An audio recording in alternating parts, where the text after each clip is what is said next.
Gününüz xeyirli olsun uşaqlar. 5-ci sinif şagirdləri üçün təbiətdən kiçik summativ qiymətləndirmə 4-ün B variantının izahlarına baxmış olacağıq.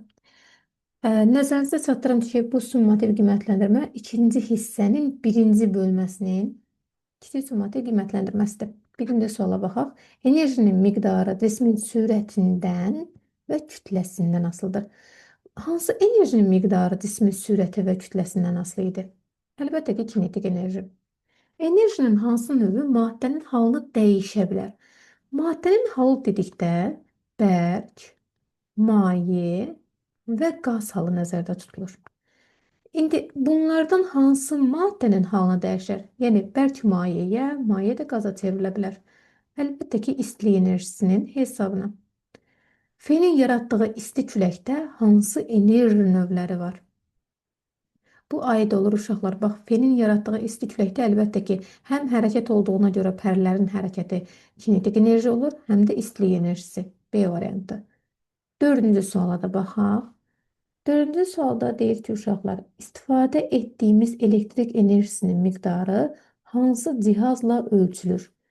Əlbəttə ki, uşaqlar, biz istifadə etdiyimiz elektrik enerjisinin miqdarı sayğac vasitəsilə, elektrik sayğacı vasitəsilə ölçülür.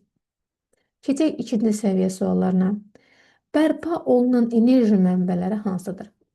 Külək enerjisi bəli, neft xeyr, bərpa olunmur. Təbii qaz da bərpa olunmur. Su bəli, günəş enerjisi bəli. Deməli 1, 4 və 5 B variantı. Altıncı sual. Televizor işləyərkən elektrik enerjisi hansı enerji növlərinə çevrilir? Əlbəttə ki, televizor işləyərkən elektrik enerjisi çevrilir istilik enerjisinə və işıq enerjisinə. O da A variantındadır. Davam edək uşaqlar. 7-ci suala baxaq. 7-ci sualda deyir ki, bərabər sürətlə hərəkət edən qatarın, avtobusun və minik avtomobilinin kinetik enerjilərini böyükdən kiçiyə müqayisə edin. Bərabər sürətlə dediyi üçün, demək ki, hamısında sürət bərabərdir. Deməkdir ki, kinetik enerji həm kütlədən asılıdır, həm də sürətdən. İndi sürəti bərabər götürüb, buna baxmırıq. Demək ki, hansının kütləsi çox olarsa, həmin cismin kinetik enerjisi böyük olacaq. Ən böyük kütləyə əlbəttə ki, qatar malikdir. Qatar birinci gəlməlidir. Deməli, bunlar getdi. Daha sonra az kütləli olan avtobusdur və ən az kütləli də minik avtomobilidir. Doğru cavab D variantı. Üçüncü səviyyə suallarına keçək. Aşağıdakı fikirlərdən biri yanlışdır. Baxaq, hansı biri yanlışdır. Enerji yaradıla və ya yox edilə bilməz. Yalnız bir enerjinin növündən digərinə çevrilə bilər. Bəli, bu doğru fikirdir. Enerji günəş, su, külək və yanacaq kimi müxtəlif mənbələrdən alınır. Doğru. Enerji yaradıla və yox edilə bilər. Yalnız bir növdən digər növə çevrilə bilməz. Xeyr, bu yanlışdır. Digərlərinə də baxaq. Enerji çevrilmələri zamanı onun əvvəlki və sonraki miqdarı dəyişməzsə də müəyyən qədəri həmişə bizə lazım olmayan enerji növünə çevrilir. Bəli, məsələn, sürtünmə nəticəsində yaranan enerji. Bu doğrudur. Deməli, yanlış olanı deyirsə C variantı. 9-cu suala baxaq. 9-cu sual belədir. Uyğunluğu müəyyən edin. Bərpa olunan enerji mənbələrini və bərpa olunmayan enerji mənbələrini ayırmalıyıq.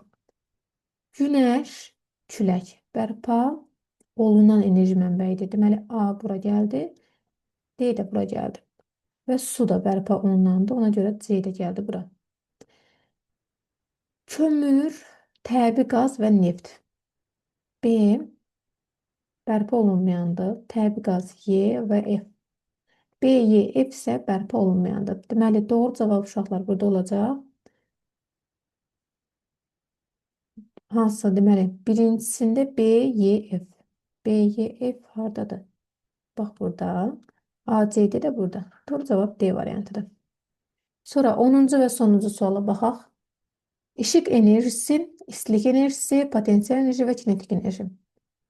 Enerjinin elə bir növüdür ki, onun sayəsində cisimlərin temperaturu artır və maddələrdə hal dəyişikliyi baş verir. Bu istilik enerjisidir. A variantını ikinciyə yazarıq. Ətrafı görməyimizə imkan verir. Bax, bu işıq enerjisidir. B variantında buraya yazarıq. Cismin sürətindən və kütləsindən asılıdır. Bu kinetik enerjidir. Deməli, C variantı gəldi bura.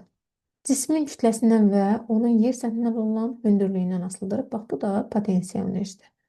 D variantı da getdi bura. Deməli, 1-ə uyğundur B. A variantında da doğru cavab. Belə uşaqlar, bu şəkildə sizinlə bütün suallara izah etmiş olduq.